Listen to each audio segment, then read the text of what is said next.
Haleluya, ninakusalimu katika jina la Yesu Kristo. Karibu sana katika kipindi chetu leo cha saa ya faraja katika Kristo. Na leo tutaenda kujifunza somo fupi ambalo linahusu kumponya mtu aliyejeruhika moyoni.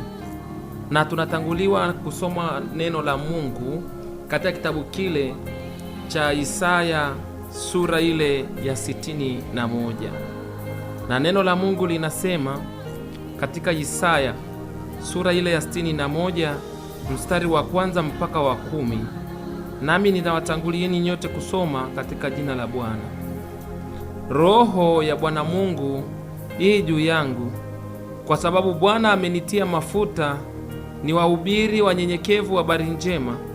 Amenituma ili kuwaganga waliovunjika moyo, kuwatangazia mateka uhuru wao, na hao waliofungwa habari za kufunguliwa kwao, kutangaza mwaka wa Bwana uliokubaliwa na siku ya kisasi cha Mungu wetu, kuwafariji wote waliao, kuwaagizia hao waliao katika Sayuni wapewe taji ya maua badala ya majivu, mafuta ya furaha badala ya maombolezo, vazi la sifa badala ya roho nzito, wapate kuitwa miti ya haki iliyopandwa na Bwana ili atukuzwe. Nao watajenga mahali pakale palipoharibiwa, watapainua mahali palipokuwa ukiwa zamani, watatengeneza miji iliyoharibiwa, mahali palipoachwa kizazi baada ya kizazi. Na wajeni watasimama na kulisha makundi yenu, na watu wa kabila nyingi watakuwa wakulima wenu na watunzaji wa mizabibu yenu. Bali ninyi mtaitwa makuhani wa Bwana, watu watawaiteni wahudumu wa Mungu wetu. Mtakula utajiri wa mataifa na kujisifia utukufu wao. Badala ya aibu yenu mtapata maradufu, na badala ya fedheha wataifurahia sehemu yao. Basi katika nchi yao watamiliki maradufu, furaha yao itakuwa ya milele. Maana mimi Bwana naipenda hukumu ya haki, na uchukia wivi na uovu. Nami nitawalipa malipo katika kweli, nitagana nao agano la milele. Na kizazi chao kitajulikana katika mataifa, na uzao wao katika kabila za watu. Wote wawaonao watakiri ya kuwa wao ni kizazi kilichobarikiwa na Bwana. Nitafurahi sana katika Bwana, nafsi yangu itashangilia katika Mungu wangu. Nitafurahi sana katika Bwana, nafsi yangu itashangilia katika Mungu wangu. Maana amenivika mavazi ya wokovu, amenifunikiza vazi la haki, kama bwana harusi ajipambavyo kwa kilemba cha maua, na kama bibi harusi apambavyo kwa vyombo vya dhahabu. Bwana Yesu asifiwe. Mahali popote unaponisikiliza, hili ni neno la Mungu limekuja kwako kwa ajili ya kukutia moyo, kwa ajili ya kukufariji katika hali yoyote unayopitia. Na tumeona kazi ya kubwa ya Bwana Yesu. Hili neno pia limeandikwa kwenye kile kitabu cha Luka sura ya 4 mstari wa 18, ya kwamba kazi kubwa ambayo Yesu alikuja kuifanya ulimwenguni, kwanza ni kuja kuwaganga waliovunjika moyo. Na kuganga maana yake ni kushughulikia kitu chenye ugonjwa kiweze kupona. Hata hivyo, neno hili ni neno la kitabibu, linatumika sana mahospitalini, na ndiyo maana kuna mahali ukienda hospitalini unakuta ni chumba cha mganga mkuu. Kwa hiyo sasa Yesu ni mganga wetu, na kazi yake yeye ni kubwa sana kuliko waganga wa kibinadamu. Yeye huwa anaganga kwa jinsi ya ndani, na anaganga mioyo ya watu. Anaganga maumivu yaliyo ndani ya moyo wako, yanaweza yakaondoka. Kwa hiyo ninakutia moyo mahali popote ambapo umepitia, labda umeumizwa, umekutana na watu ambao wamekukatisha tamaa, umetamkiwa maneno magumu, umesingiziwa mambo fulani fulani yakaumiza moyo wako. Basi hata hivyo usiogope, kwa sababu Bwana Yesu amekuja kwa ajili ya kuhakikisha kwamba amekuja kuganga moyo wako. Kuganga manake ni ili upone. Amekuja kuuponya moyo wako wewe uliyeumizwa, lakini amekuja kuchukua masikitiko yako. Amekuja kukufungua wewe unayenisikiliza katika jambo lolote ambalo limefunga nafsi yako. Amekuja kukufungua mahali popote unapopita. Yamkini unapita kwenye giza nzito, usiogope wala usikate tamaa. pokea neno hili la faraja kwamba kwa kupigwa kwa Yesu sisi tunapona. Yamkini una magonjwa au una madeni au ni msiba imekuwa inaambatana sana kwenye maisha yako. Hata hivyo usikate tamaa. Huyu anayeruhusu upitie yote, ninamwamini atakufanyia njia. Neno la Mungu hili linakutia moyo kwamba kazi yake amekuja kuwaweka huru wale waliosetwa. Na hata hivyo ninakutia moyo sana katika Isaya 43 mstari ule wa kwanza na wa pili. Lakini sasa Bwana aliyekuhuluku Yakobo, yeye aliyekuumba Israeli, asema hivi: usiogope, maana nimekukomboa, nimekuita kwa jina lako, wewe u wangu. Upitapo katika maji mengi nitakuwa pamoja nawe, na katika mito haitakugharikisha.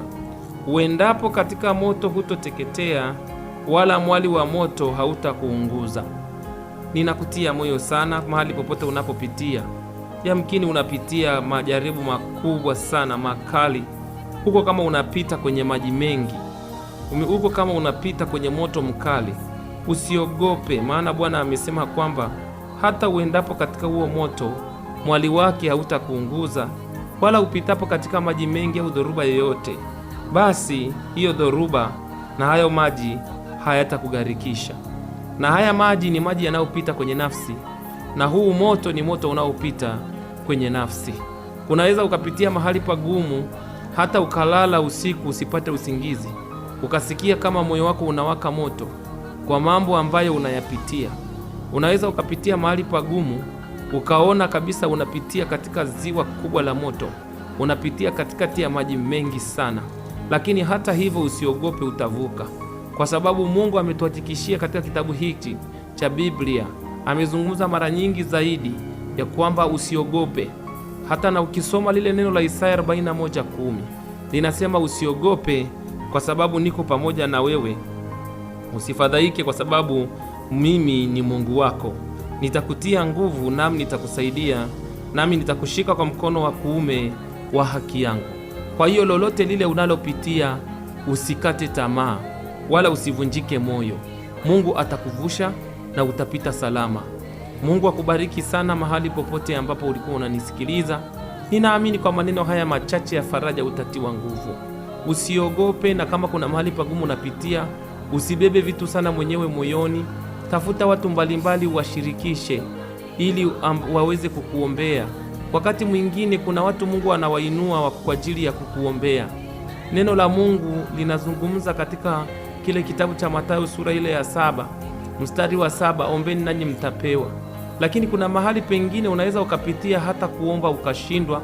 Kuna mahali unaweza ukapitia hata kusoma neno la Mungu wewe mwenyewe ukashindwa. Unahitaji Mungu akuinulie mtu wa kukupita na wewe katika hilo jambo unalopitia, ili ambebeshe pito lako. Unaona, angalieni katika Biblia, watu wengi wakipitia mahali pagumu, wasipopata mtu wa kuambatana nao, wanaweza wakafia njiani katika pito. Nimemuona Mungu jinsi anainuaga watu. Angalia jinsi alimuinua Simoni Mkirene kwa ajili ya kumsaidia Yesu ule msalaba wake. Angalia jinsi alimuinua hata Elizabeth kwa ajili ya Mariamu. Kwa hiyo pito lolote unalopitia, ninakuombea Mungu akuinulie watu wa kukusaidia, watu wa kukuombea, watu wa kukutia moyo. Usivunjike moyo, usikate tamaa. Yamkini unaona mbele yako kuna giza, kila unachokifanya hauoni kinaenda. Nina habari njema ya kwamba yasiyowezekana kwa mwanadamu yanawezekana kwa huyu Mungu ninayemhubiri hapa. Anaweza akabadilisha maisha yako kabisa. Usikate tamaa wala usivunjike moyo. Yeye anajua maisha yako, utakula nini, utakunywa nini. Usivunjike moyo wala usikate tamaa. Endelea kumtumaini Mungu. Yamkini umeachwa na watu wa karibu ambao ulikuwa unategemea ni msaada wako. Ndiyo, neno la Mungu linasema kwamba mwanamke aliyezaa mtoto anaweza kumwacha na kumsahau, lakini Mungu anasema kwamba yeye hawezi kumsahau mtumishi wake. Yeye hawezi kukusahau. Hata hilo unalopitia, yeye atakufanyia njia. Kwa hiyo usiogope wala usikate tamaa. Mungu yeye tunayemwabudu atakusaidia na atakutetea. Kwa hiyo Mungu ataenda kusimama upande wako, atakwenda kukutetea, atakwenda kukuvusha, atakwenda kukufanyia mlango, atakwenda kuachilia kitu ambacho kitakuinua tena. Usikate tamaa. Yawezekana wewe ni mjane, mali zako zimezulumiwa baada ya mume wako kufa. Usivunjike moyo, una mume ambaye ni Mungu, yeye hawawezi kumuua, wala usikate tamaa. Kwa hiyo ukisikia huu ujumbe, endelea tu kuomba, omba kwa bidii na Mungu atakusaidia, na yeye ni mume wako popote unapopita. Yawezekana nyinyi ni yatima, mnanisikiliza tangu wazazi wenu walivyofariki, basi na mali zenu na mali za wazazi wenu zimenyang'anywa, mko hivyo, lakini Mungu atakwenda kuwavusha. Ninawatieni moyo, msome Isaya 54:5 ya kwamba Mungu ni mume wa wajane na ni baba wa yatima. Yeye ndiye atakayewatetea nyie, yeye ndiye atakayewapigania, yeye ndiye atakayewaonekania. Msikate tamaa wala msivunjike moyo wala kuogopa. Yeye ndiye msaada wenu wa karibu. Hadi wakati mwingine, Mungu awabariki sana kwa kunisikiliza, na ninawatakieni siku njema. Ikiwa utakuwa na maswali au jambo lolote la ushauri, unaweza kuwasiliana na sisi kupitia namba 0759044115 au wasiliana nasi kupitia namba